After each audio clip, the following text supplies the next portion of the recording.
Le soleil filtre à travers une fenêtre, éclairant la petite pièce. Maman Antoinette, malgré la chaleur, s'active en cuisine, un pagne noué autour de la taille. Elle murmure une mélodie joyeuse. Elle s'arrête un instant et contemple la photo d'Antoine diplômé. Ses yeux bais.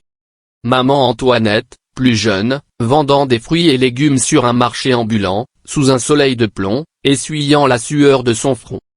Ses mains, usées, nouant des colliers de perles, tard dans la nuit, à la lueur d'une lampe à pétrole. À côté, un jeune Antoine dort paisiblement sur une natte.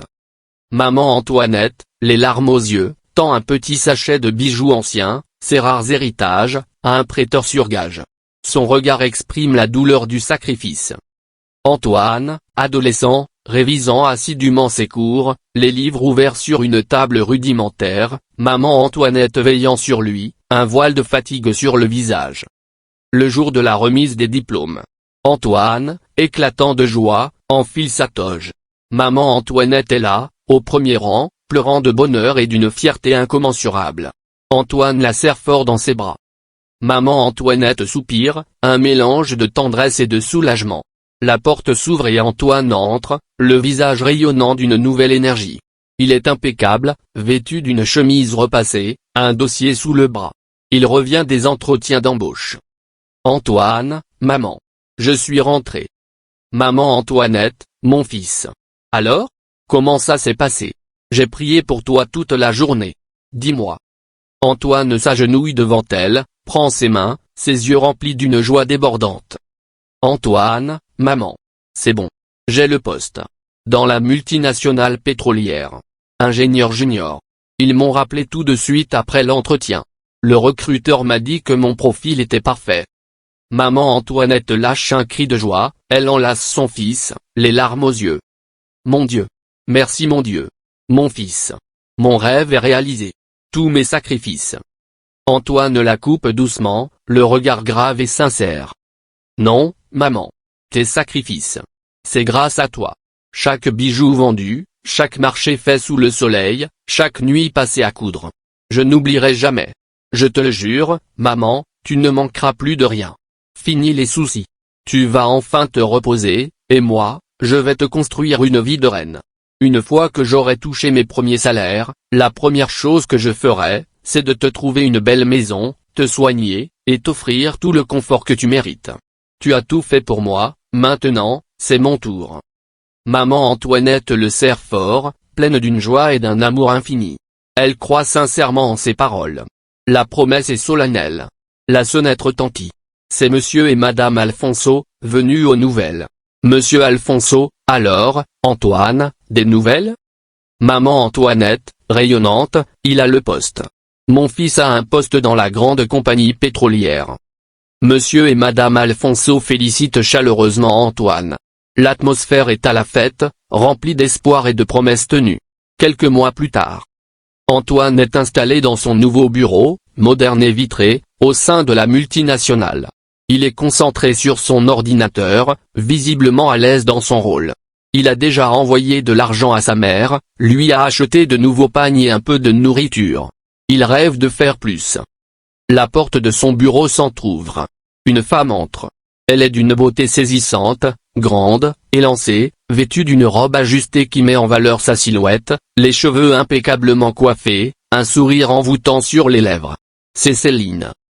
Céline, d'une voix suave et assurée, excusez-moi, monsieur Antoine. Je suis Céline, la nouvelle assistante de direction. On m'a dit que vous aviez besoin de quelques documents pour le rapport trimestriel. Antoine lève les yeux. Il est immédiatement frappé par sa beauté, son élégance, son assurance. Il rougit légèrement, un sentiment nouveau le submerge. Antoine, un peu maladroitement, ah. Oui. Céline. Enchanté. C'est parfait. Asseyez-vous, s'il vous plaît. Céline s'assoit en face de lui, un léger sourire aux lèvres. Son regard croise celui d'Antoine. Elle le fixe, un mélange de curiosité et de défi dans ses yeux. Pour Antoine, le monde vient de changer. Il est subjugué. Céline soupira, je crois que nous allons bien nous entendre, monsieur Antoine. Antoine hoche la tête, incapable de dire un mot. La promesse faite à sa mère, la maison au village, tout cela s'éloigne déjà, enveloppé dans l'aura envoûtante de Céline. Plusieurs semaines après l'arrivée de Céline, maman Antoinette est assise, le regard perdu dans le vide. Le téléphone à côté d'elle semble être son seul espoir. Elle voit un appel manqué d'Antoine. Elle soupire, le téléphone tremblant dans sa main. Maman Antoinette compose le numéro d'Antoine. Longue attente. Puis, la messagerie. Mon fils. Mon unique fils. Elle met le haut-parleur pour écouter le message vocal qu'Antoine lui a laissé plus tôt. Antoine, message vocal, voix sèche et distante, maman, s'il te plaît. Arrête de m'appeler. Je suis marié maintenant. Laisse-moi tranquille. J'ai ma propre vie. Maman Antoinette retire le téléphone de son oreille, comme si la voix l'avait brûlé. Les larmes lui montent aux yeux. Elle fixe le vide, son cœur de mère saignant. Maman Antoinette, mariée? Sans même un mot à sa mère? Sans sa mère pour bénir son union? Cette femme l'a transformée. Il y a encore quelques mois, il me disait que j'étais la femme la plus importante de sa vie. Mes conseils, mes compliments sur ses réussites. Maintenant, c'est comme de l'eau sur les plumes d'un canard. Il refuse tout, il me traite comme une étrangère. Madame Alfonso entre doucement, apportant un plat fumant. Madame Alfonso, Antoinette, ma chère, tout va bien? Tu as l'air si pâle. Maman Antoinette, essuyant rapidement ses larmes, non, ma sœur, rien ne va. C'est Antoine. Il ne répond plus. Il m'a envoyé un message. Il dit qu'il est marié. Il a coupé les ponts. Madame Alfonso, choquée, mariée? Mais, sans ta bénédiction? C'est inouï. Maman Antoinette, c'est Céline. Je te l'avais dit. Cette femme. Elle est comme un serpent, ma sœur. De leur étonie, ils ne pensent qu'à l'argent, à dépouiller les hommes. J'avais prévenu mon fils. Elle va lui voler son âme, puis piller toutes ses ressources. Calme-toi, ma chère. Tu t'énerves trop vite. La douleur te fait peut-être voir les choses en noir. Maman Antoinette, des idées? Mais tu ne le vois donc pas? Mon fils ne me reconnaît plus. Ses yeux sont voilés. C'est cette femme qui lui a retourné le cerveau. Le téléphone de maman Antoinette sonne à nouveau. C'est encore Antoine. Elle hésite, puis répond. Maman Antoinette, Antoine? Mon fils. Pourquoi tu ne réponds plus à ta mère? Je m'inquiète pour toi. Qui est cette femme? Qu'est-ce qu'elle te veut? Je sais qu'ils sont matérialistes dans son étonie, elle va te ruiner. Antoine, au téléphone, voix glaciale, pleine d'irritation, maman. Ça suffit. Arrête avec tes jugements. Je t'ai dit de me laisser tranquille. Je suis un homme marié maintenant, un adulte. Tu dois respecter mes choix et ma vie privée. Céline n'est pas comme tu l'as décrit. Cesse de me déranger avec tes préjugés et tes superstitions de vieille femme. Maman Antoinette, les larmes coulant à flot, mes préjugés? Mais je suis ta mère. Je ne veux que ton bien. Elle va te vider de ton énergie, de ton argent, de ton âme. Antoine, voix de plus en plus forte, à la limite du cri, tu me vides de mon énergie, oui. Avec tes appels incessants et tes reproches. Laisse-moi vivre ma vie. Laisse-nous vivre notre vie. Ne m'appelle plus, maman. Je t'en prie. Antoine raccroche brusquement. Maman Antoinette lâche le téléphone. Elle s'effondre en sanglots, tandis que Madame Alfonso la serre maladroitement dans ses bras. Plusieurs semaines après. L'appartement est encore plus luxueux que la dernière fois. Des sacs de créateurs traînent négligemment. Les murs sont ornés de tableaux modernes onéreux. Des souvenirs de voyages exotiques décorent chaque recoin.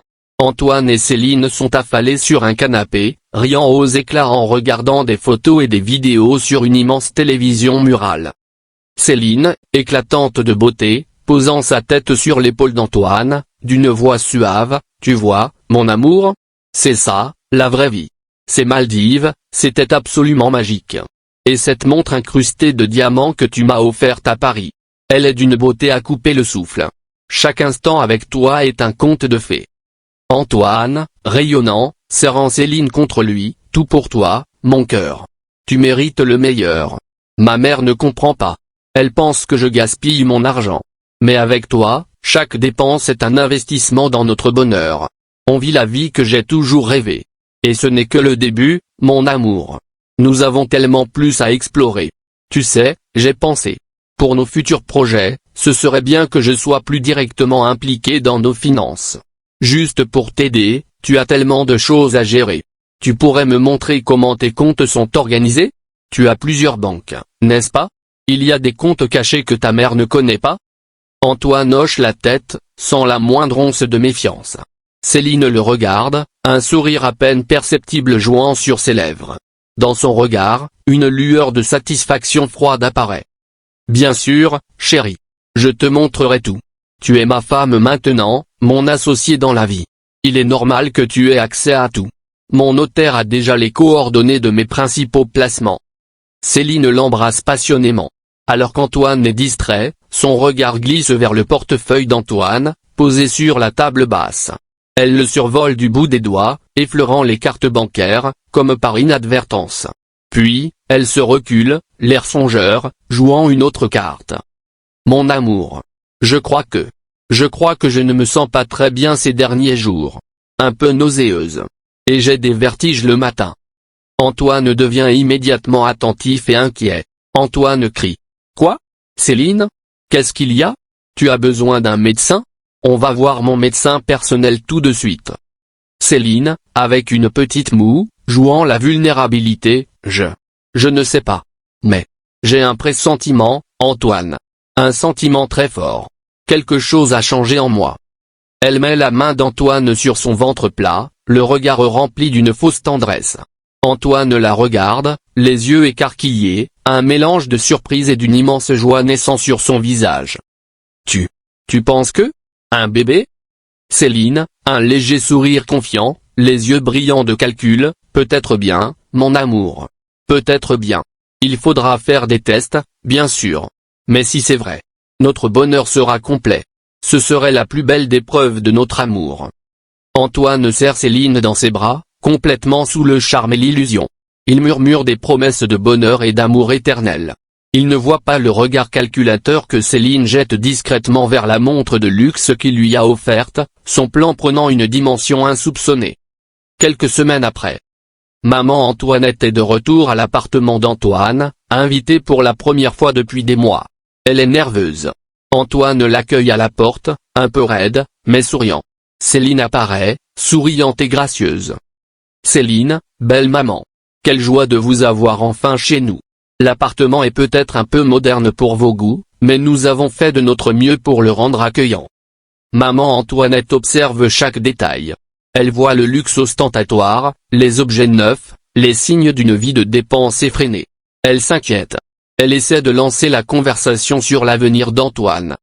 Maman Antoinette, Antoine, mon fils, comment vont tes affaires? Tes investissements? J'espère que tu restes prudent. Le monde des affaires est si complexe. Antoine, avec un sourire forcé, tout va bien, maman. Céline m'aide beaucoup. Elle a de très bonnes idées. Céline sourit, mais son regard trahit une impatience grandissante. Plus tard dans l'après-midi, Céline reçoit un appel. Elle s'excuse, le ton mielleux, et s'éloigne discrètement vers la cuisine. Maman Antoinette, toujours aussi perspicace, sent que quelque chose ne tourne pas rond. Sous prétexte d'aller chercher un verre d'eau, elle se lève et se positionne juste derrière la porte entr'ouverte de la cuisine, tendant l'oreille. Céline, voix basse, rapide, oui, un montant à 5 chiffres, comme on a dit. Non, ne t'inquiète pas, il est tellement aveuglé par notre bonheur. Il ne se doute de rien. Juste quelques démarches administratives de plus, et tout sera à moi. Il faut que je puisse accéder aux différents comptes secondaires, aux placements. Il est essentiel d'être rapide. Demain, j'irai voir ce fameux notaire qu'il m'a mentionné. Et l'argent pour les billets d'avion de première classe. Maman Antoinette fronce les sourcils. 5 chiffres? Tout sera à moi? Notaire? Billets d'avion? Elle n'est pas familière avec les jargons financiers complexes, mais le ton, les chiffres élevés, et le sentiment de conspiration l'alertent au plus haut point. Elle recule doucement, le visage livide, le pressentiment de sa prophétie prenant forme. Mon Dieu. Mon fils. Céline raccroche et revient dans le salon, un sourire forcé collé aux lèvres, masquant une légère irritation. Elle voit le regard de maman Antoinette. Juste une amie, belle maman. Nous parlions de projets d'affaires et de ma famille. Un silence pesant s'installe. Céline, sentant la méfiance de maman Antoinette, se tourne vers Antoine avec une idée. Antoine, mon amour, il faudrait que tu laisses souvent ta mère venir te rendre visite. Ce serait bien pour elle, elle s'ennuie sûrement seule au village. Et puis, je dois souvent aller voir mes parents de mon côté aussi, tu sais, avec leur santé fragile. Et la grossesse. Maman Antoinette observe l'échange. Elle perçoit un soulagement fugace sur le visage de Céline en évoquant son départ, comme si la présence de la vieille la gênait profondément et ralentissait ses plans. Elle devine que Céline veut l'éloigner. Quelques jours après la visite de maman Antoinette. Antoine est seul. Céline est censée être chez ses parents. Le téléphone d'Antoine sonne. C'est maman Antoinette. Il hésite un instant, une fraction de seconde de culpabilité, puis coupe l'appel et l'ignore. Plus tard dans la journée, Céline rentre. Elle a l'air épuisée mais arbore un sourire angélique. Elle serre Antoine dans ses bras. Oh, mon amour. Tu m'as tellement manqué. Ma tête tourne un peu. Je suis si fatigué. C'est épuisant les démarches pour nos futurs projets, et ma mère est si malade. Antoine, inquiet, la soutenant, tu es pâle, chérie. Tu vas bien? Tu devrais te reposer. Oui, oui. C'est juste. Elle pose sa main sur son ventre, avec une moue d'effort, je crois que la grossesse me fatigue plus que prévu. Les nausées sont plus fortes. Mais ça vaut le coup, n'est-ce pas? Pour notre bébé. Il faut que tout soit prêt pour son arrivée. Antoine l'enlace tendrement, complètement sous le charme de cette nouvelle. Bien sûr, mon amour. Tu es la plus forte. Tu es ma guerrière. D'ailleurs, en parlant de démarche, j'ai réfléchi pendant mon absence. Pour notre future famille, pour la sécurité de notre bébé, et pour simplifier toutes les transactions, il serait vraiment plus simple si tu me donnais procuration complète sur tous tes comptes bancaires. Tu sais, au cas où il t'arriverait quelque chose, Dieu nous en préserve, ou si je devais gérer des dépenses urgentes pour le bébé, ou nos investissements. Ce serait tellement plus pratique, et cela me permettrait de t'aider encore plus pour le bébé, Antoine. Antoine, dont l'esprit est embrumé par l'annonce de la grossesse et l'amour inconditionnel qu'il porte à Céline, n'y voit aucune malice. Il perçoit cela comme un signe de confiance et d'amour absolu pour leur future famille. Antoine, avec un grand sourire, embrassant le front de Céline, bien sûr, mon amour. Tu as absolument raison. C'est une excellente idée. Je vais m'en occuper dès demain. Tu es ma femme, la mère de mon enfant. J'ai confiance en toi les yeux fermés. Ma vie est entre tes mains. Céline, le serre fort, un sourire triomphant mais caché apparaissant sur son visage. Elle jette un regard rapide vers la porte, comme pour s'assurer que personne ne l'écoute. Son plan se déroule à merveille, je t'aime, Antoine. Merci. Au bureau d'un notaire, le lendemain matin. Antoine et Céline sont assis face à un notaire. Antoine signe des documents, la tête haute, confiant. Céline observe chaque geste, son visage impassible, mais ses yeux trahissent une impatience contenue. Le notaire explique la portée de la procuration, mais Antoine, pressé, ne l'écoute qu'à moitié. Monsieur Antoine, vous comprenez bien que cette procuration donne à Madame Céline un accès total à vos comptes, y compris les opérations de retrait, de virement, et même la gestion de vos placements. Oui, maître. Je sais. J'ai une confiance totale en ma femme. Céline lui sourit, un sourire qui n'atteint pas ses yeux. 15 jours plus tard. Maman Antoinette est en train de fermer sa petite valise, l'air résigné. Elle est venue dire au revoir à Antoine avant de retourner définitivement au village. Elle l'a supplié une dernière fois. Elle le prend à part, la voix pleine de désespoir. Antoine, mon fils, je t'en supplie. Cette femme. Je la sens. Elle n'est pas sincère. Fais attention à ton argent, à ton avenir. Garde tes arrières. Ne lui donne pas tout. Elle va te vider. Ces 5 chiffres que j'ai entendus. Mon cœur de mère ne se trompe jamais. Tu as toujours été mon bien le plus précieux. Antoine, d'une voix dure, presque agressive, le regard fuyant, maman. Arrête. Combien de fois devrais-je te le dire? Céline est ma femme. La mère de mon enfant. Arrête tes accusations infondées. Tu ne la connais pas. Tes conseils, je n'en veux plus. Tu as toujours été trop méfiante, trop protectrice. Je suis un homme, je sais ce que je fais. Je ne suis plus un enfant. Maman Antoinette recule, blessée au plus profond de son être par la dureté et l'ingratitude de ses paroles. Elle sent qu'elle a perdu la bataille. Résignée, le dos courbé, elle prépare ses dernières affaires. Antoine lui tend un petit billet de 5000 francs CFA, avec un air détaché. Tiens, maman. Pour ton retour au village. Pour le voyage. Maman Antoinette prend le billet, son cœur lourd comme une pierre. Ses yeux se remplissent de larmes, mais elle ne dit rien. Elle serre la main d'Antoine une dernière fois, un regard de douleur et de tristesse infinie. Puis, elle quitte l'appartement, laissant Antoine et Céline derrière elle, avec le sentiment qu'elle ne le reverra peut-être plus jamais le même. Maman Antoinette marche lentement, le dos courbé, le petit billet serré dans sa main ridée. Elle regarde une dernière fois l'immeuble luxueux où vit son fils, les larmes coulant sur ses joues. Dans l'appartement d'Antoine quelques mois plus tard. L'appartement est toujours luxueux, mais un peu moins soigné. Une légère poussière s'accumule. Antoine est assis devant son ordinateur portable, son visage pâle, ses traits tirés et tendus. Son écran affiche une série interminable d'emails d'alerte bancaire.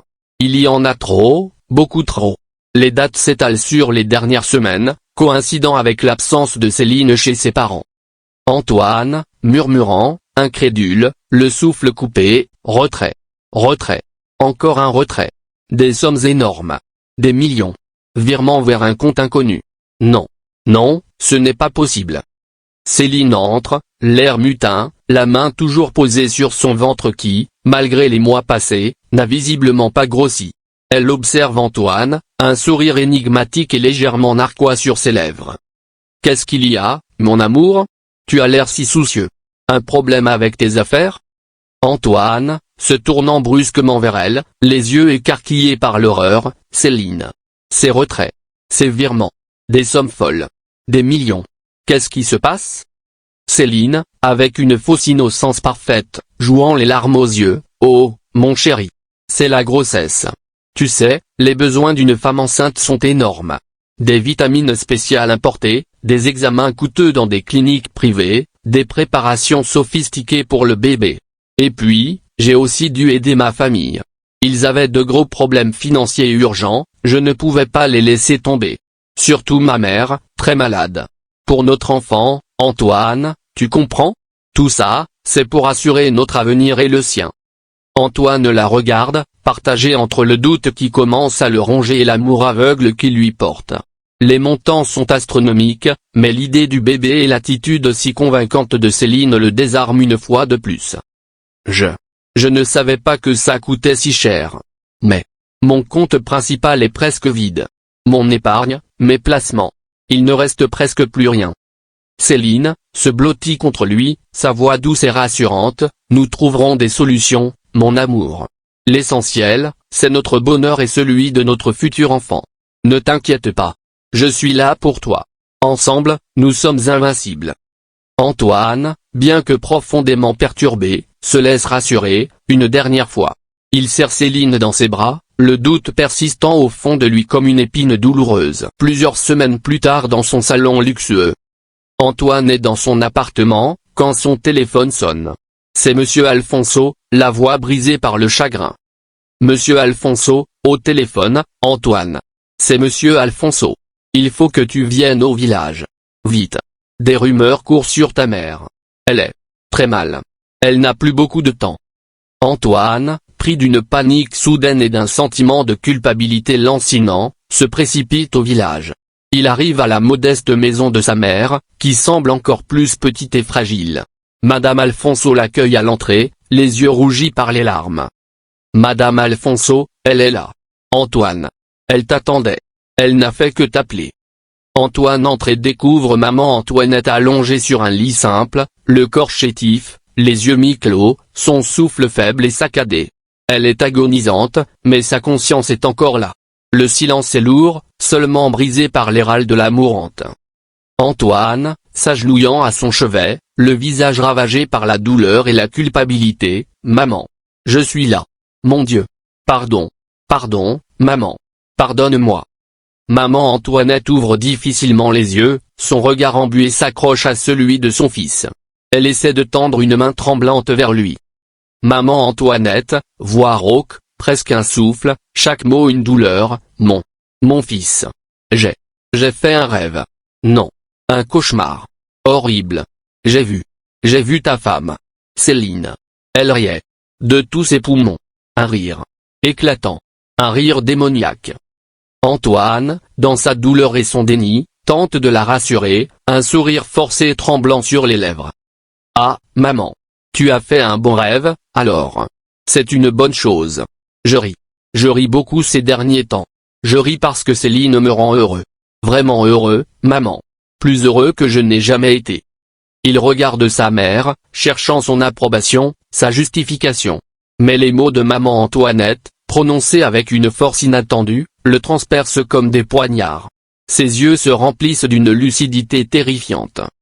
Maman Antoinette, sa voix se chargeant d'une intensité prophétique, fixant Antoine avec ses derniers efforts de vie, mon fils. Ces rires, dans un rêve, ne sont pas des rires de joie. Ce sont des pleurs. Des larmes. Le malheur, mon fils. Le malheur qui vient. Elle tousse faiblement, sa voix s'éteignant, sa main retombant, elle va te vider. Le corps de maman Antoinette se crispe un instant. Ses yeux restent fixés sur Antoine, puis se ferment lentement. Son dernier souffle s'échappe. Antoine la secoue, hurlant son nom. Maman. Maman. Non. Dis-moi. Dis-moi la suite. Mais il est trop tard. Maman Antoinette est partie. Antoine s'effondre sur elle, déchiré par le chagrin, la culpabilité et les dernières paroles de sa mère qui résonnent en lui comme une terrible prophétie. Il regarde autour de lui, les yeux emplis d'une horreur naissante. Le rire de Céline, qu'il croyait être celui du bonheur, prend un tout autre sens. La réalité, dure et impitoyable, commence à le frapper avec une violence inouïe.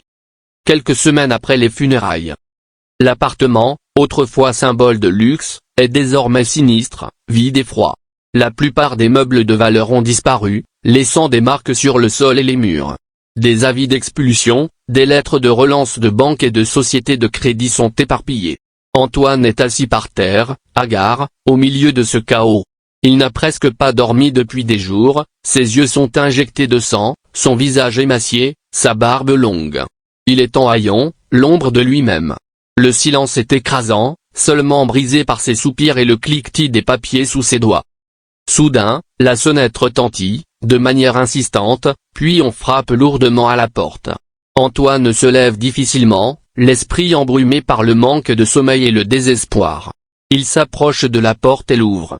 Deux hommes, en costume sombre, l'air sérieux et impatient créancier 1 et créancier 2, clin d'œil, se tiennent sur le pas de la porte. Ils sont accompagnés de deux agents de police en uniforme. Agent de police 1, Monsieur Antoine ? Nous avons un mandat d'arrêt. Créancier 1, d'une voix fermée sans pitié, vous êtes Antoine ? Nous avons des plaintes urgentes. Des plaintes destinées à votre femme, Céline. Elle a contracté des crédits massifs pour des vêtements de luxe, des bijoux onéreux, et des billets d'avion. Tout ça à votre nom. Sans aucune intention de payer. Antoine sent son cœur se serrer davantage. L'horreur monte en lui. Chaque mot est un coup de marteau qui brise ce qu'il reste de son être. Il chancelle, reculant d'un pas, les mains tremblantes. Créancier 2, nous avons les preuves des transactions, des signatures. Il y a des millions d'impayés, monsieur. Des procédures judiciaires ont été lancées. Vous nous suivez au commissariat. Les preuves sont accablantes. Votre femme est introuvable. Antoine ne dit rien. Il sait que la fin est arrivée. Il est pris au piège, ruiné, endetté jusqu'au cou pour des luxes dont il n'a même pas profité, et désormais poursuivi par la justice. Alors qu'un des agents s'apprête à lui prendre le bras, son téléphone, posé sur le sol, se met à sonner. C'est un numéro inconnu. Un numéro international, de France. Une lueur de terreur traverse son visage. Il le ramasse, sa main tremblante, son esprit n'enregistrant plus la présence des hommes devant lui. Antoine, au téléphone, d'une voix rauque, presque un murmure, « Allô ?» Une voix d'homme, joyeuse, retentit à l'autre bout, pleine d'une satisfaction écœurante. Le rire dont maman Antoinette avait parlé dans son cauchemar. L'homme au téléphone, riant, d'une voix moqueuse, « Salut Antoine. Ah ah. Vraiment, je dois te remercier. Grâce à toi, Céline et moi vivons le rêve. » Antoine fronce les sourcils, ne comprenant pas. Les créanciers et les agents le regardent, perplexes. L'homme au téléphone, continuant de rire, « Je suis le mari de Céline, son vrai mari. Elle s'appelle Sandra Bonaventure, en fait. Céline était juste le nom qu'elle t'a donné pour te charmer. Elle a juste déroulé ce plan. Ce plan parfait, pour qu'on puisse accumuler assez d'argent et obtenir les visas pour venir en Europe et vivre notre rêve. Sa grossesse. Ah ah. Tout ça, c'était monté de toutes pièces. Tu l'as cru? Toi, l'homme intelligent, l'homme d'affaires averti? Antoine lâche le téléphone. La voix de l'homme, claire et cruelle, résonne dans le salon, moqueuse. Les créanciers et les agents regardent le téléphone avec stupéfaction. Puis, de l'autre bout du fil, une autre voix prend le relais. La voix de Céline. Un rire éclatant, un rire d'une cruauté indicible, le même rire qu'avait décrit maman Antoinette dans son cauchemar, mais amplifié, triomphant. Céline au téléphone, éclatant de rire, je suis Céline. Ah ah. Désormais ton ex. Et tu n'as rien vu venir. Le rire de Céline remplit la pièce, perçant la dernière once de lucidité d'Antoine. Son visage se fige, les yeux grands ouverts, une expression de pure horreur, de folie et de défaite totale se dessine sur ses traits. Il titube, ses genoux cèdent. Il sent son monde s'écrouler, la trahison totale, l'anéantissement de tout ce qu'il croyait être. Il s'écroule, évanoui, juste entre les mains des policiers. Son corps est lourd, son esprit brisé en 1000 morceaux, hanté par les rires moqueurs et la voix agonisante de sa mère.